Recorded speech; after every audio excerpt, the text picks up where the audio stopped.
আম দিয়ে একটা নয়, আমি আপনাদের তিনটে রেসিপি বানিয়ে দেখাবো, যেমন ম্যাঙ্গো লস্যি, ম্যাঙ্গো স্মুদি, এছাড়া ম্যাঙ্গো ওট স্মুদি। আর সেগুলো বানানোর আগে একটা পাত্রের মধ্যে আপনারা নিয়ে নিন সমপরিমাণ জল আর চিনি, যেটা দিয়ে বেসিক্যালি আপনাদের একটা চিনি সিরাপ বানিয়ে নিতে হবে। আর এটা যাতে স্বচ্ছ থাকে সেই জন্য দিন এখানে সামান্য একটু লেবুর রস। তারপর এটাকে সাইডে রেখে আমগুলো থেকে আমি ঠিক এইভাবে পাল্পটাকে বের করে নেবো। তারপর বানিয়ে রাখা চিনি সিরাপটাকে গরম অবস্থা দিয়ে এটাকে ঢেকে রেখে দিন মিনিমাম 5 থেকে 7 মিনিটের জন্য।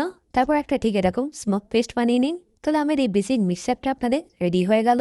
এটা দিয়ে দেখুন আমি আপনাদের তিনটে ড্রিঙ্কস বানিয়ে দেখাচ্ছি। সবার প্রথমে আমি আপনাদের বানিয়ে দেখাবো ম্যাঙ্গো লস্যি। তার জন্য একটা বলে দই নিয়ে সেটাকে আপনাদের ভালো করে একবার ফেটিয়ে নিতে হবে। আর ফেটানো হয়ে গেলে দিয়ে দিন অল্প একটু রাজগুলো আর গোলাপ জল। তারপর আমের মিক্সচার দিয়ে অল্প একটু জল দিয়ে রেখে ভালো করে আবারও ফেটিয়ে নিন। তারপর বরফ দিয়ে রেখে ফ্রিজে রেখে দিন একটু চিল খাওয়ার জন্য।